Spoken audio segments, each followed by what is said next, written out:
Alors moi, il y a une émotion qui m'intéresse particulièrement, c'est la peur. Parce qu'on parlait de nos jeunesses respectives et à une époque, donc j'étais hypersensible.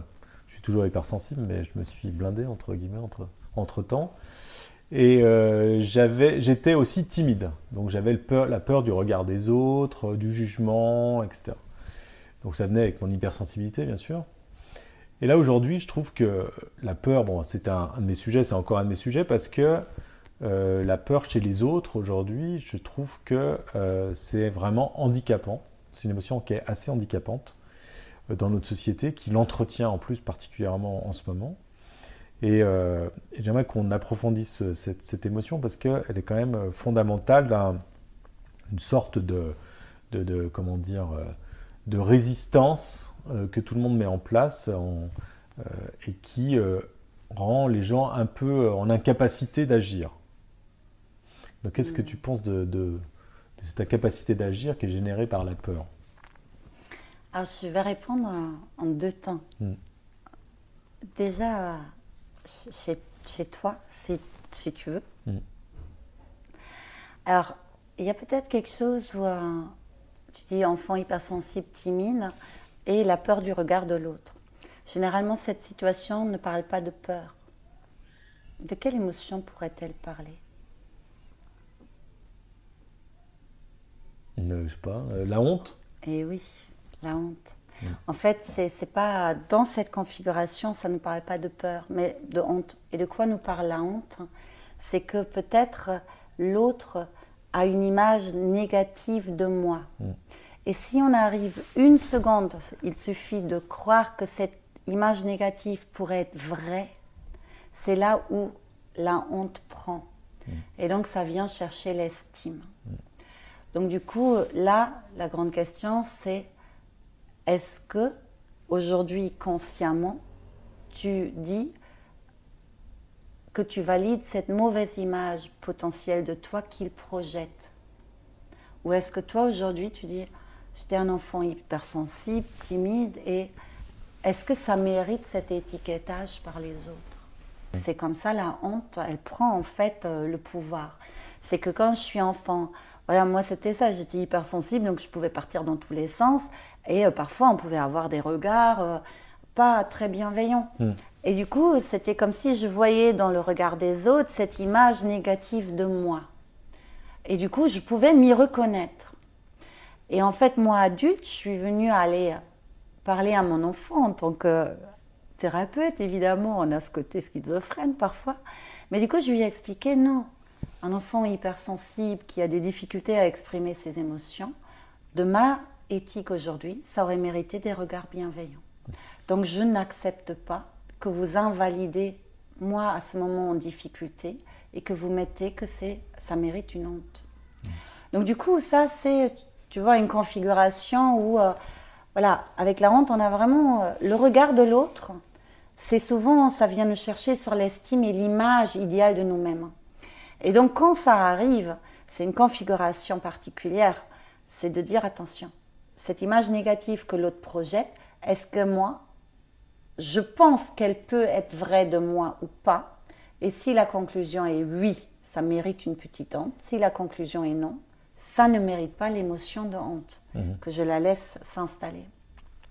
Donc du coup, ça, comme premier élément, autour de cette question où parfois on dit peur des autres. Souvent, c'est honte du regard. Après, la peur des autres aujourd'hui en contexte sanitaire, elle a été terriblement installée avec la communication où on peut potentiellement être porteur de virus. Je dis bonjour à quelqu'un et j'ai pas toutes les gestes barrières, etc.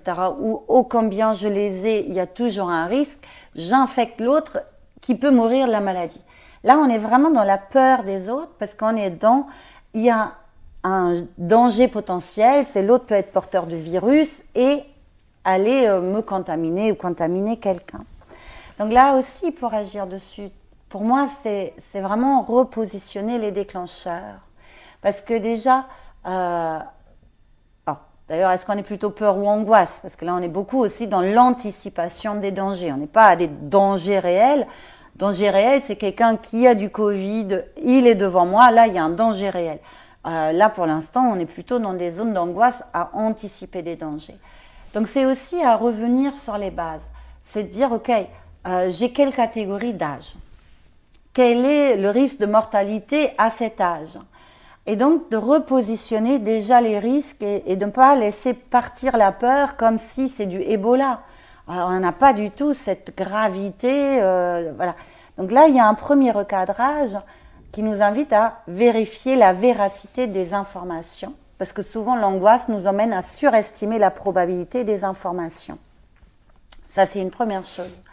Après, je pense aussi, attention à ne pas mettre trop d'intensité. Parce que du coup, il y a des gens qui ne respectent plus rien. Parce qu'ils se disent, de toute façon, c'est tellement contraignant ou c'est tellement... Ils partent en peur et du coup, ils oublient tous les gestes. Donc ça, c'est d'un côté important qu'on est à la bonne intensité. Et aussi pas trop bas, parce qu'il y a des gens quand même... Moi, je suis toujours étonnée, je prends l'ascenseur pour prendre le métro. Il y a toujours des gens qui veulent venir dans mon ascenseur. Alors maintenant, je l'ai pratiqué à un moment, maintenant je leur dis... Attention, j'ai le Covid et plus personne ne veut prendre l'ascenseur avec moi. Donc j'ai trouvé, mais moi je trouve que c'est pas, tu vois, c'est oppressant l'ascenseur en ce moment à plusieurs dans les transports publics. Donc du coup, mais en même temps, tu n'es pas à risque. Je suis pas à risque. Par contre, avoir un arrêt de travail de 2-3 semaines en étant mère seule au foyer, ça sera compliqué à gérer. Donc je fais de la prévention. Donc c'est pas tant que moi si je peux éviter de l'attraper, avoir 3 semaines d'arrêt en termes d'indépendante et 3 enfants à gérer, je m'imagine pas très confortable cette situation. Donc je fais de la prévention. Mais là pareil, tu vois, donc c'est angoisse au bon niveau. Moi c'est pas une angoisse de peur de vie de mort, c'est une angoisse 3 semaines d'arrêt de travail compliquée à gérer. Donc je fais ma prévention. Et je pense que c'est ça aussi. C'est attention à pas... Ce serait quoi votre pire angoisse? Et par rapport à la pire angoisse, ce qu'on vit aujourd'hui, c'est quoi? Et c'est là où la communication, on ne peut pas communiquer à ce que l'autre est en danger de mort. Non. On peut être, si on va voir une personne âgée qui a des facteurs de comorbidité, là je comprends. On met peut-être même en plus des gants, voilà, et on ne fait pas d'accolade, on ne s'embrasse pas, on garde des distances, ok. Mais après, c'est une personne à risque, etc. Sinon, je pense qu'il faut remettre le déclencheur au bon niveau et ensuite, l'intensité de l'émotion va aussi sortir au bon niveau. Mais cette crise sanitaire, elle montre un peu une extrême de ce qu'on vit aujourd'hui dans notre société sur la peur. C'est-à-dire que les gens ont beaucoup peur et du coup suivent les règles de la société plutôt qu'essayer d'avancer dans la vie plus naturellement, de manière plus libre. Je trouve que la peur réduit les libertés et c'est une émotion qui est très très présente dans notre société. Oui. Comment aujourd'hui réduire cette peur à un niveau individuel pour que la société ait un peu moins peur en général? Je pense que c'est aussi se connecter aux ressources parce que tu peux réguler la peur en agissant sur l'intensité. Tu vas parler de pleine conscience, technique corporelle. Là, on a reparlé de mettre le déclencheur au bon niveau, dire en quoi c'est utile. Oui, les gestes un peu barrières, on se met du gel, etc. Ok, j'agis sur l'émotion directe. Mais je peux aussi agir en cherchant des émotions ressources. Et face à ces émotions-là, d'anxiété, de peur, il y a une vraie émotion ressource, c'est la fierté. Parce que, tu vois, la peur, j'ai envie d'éviter, je suis en protection, fierté dit attends. J'ai des ressources, j'ai déjà géré pire. Bon, ça, on va réussir aussi à le gérer. Donc, du coup, je pense que c'est une piste, c'est de voir nos fiertés. C'est quoi votre fierté des 3 mois de confinement total ou 2, je ne sais même plus. Voilà, moi, je me dis, mais une grande fierté, c'est que voilà, mes enfants et moi, on en est sortis à peu près indemnes. C'est déjà une fierté, voilà. Et des collègues, etc. Donc, c'est aussi se remémorer. Attends, ok, on a peut-être des difficultés, on bosse à distance, etc. Mais attends, on a du boulot. Voilà, c'est se reconnecter aux ressources. Puis, bah tiens, on est passé à faire des choses en télétravail, à trouver des nouvelles organisations, on était créatifs. Waouh, je valorise, je suis satisfait, j'ancre les choses. Et puis, il y a une autre émotion, c'est aussi la joie. La joie, c'est... Bon, parfois, on me dit, mais comment être joyeux quand j'ai peur? Mais c'est là où Bah, C'est parce comme que je l'estime de suis... soi, c'est compliqué d'avoir de l'estime de soi. Enfin, déjà, quand on part avec une estime de soi faible, c'est compliqué d'être fier pour pouvoir sortir de la peur. Souvent, les gens Ouais. qui ont une estime de soi assez faible sont beaucoup dans la peur de faire, d'agir. Oui. Et du coup, les régulations. Mm. C'est pour ça, quand je connais les déclencheurs et quand je connais les postures, les manifestations, je peux les activer, les émotions.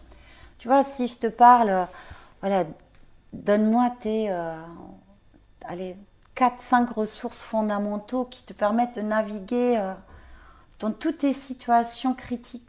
C'est quoi ces pépites d'or là qui t'ont permis de sortir haut de tes crises de vie, pro, perso, des moments difficiles?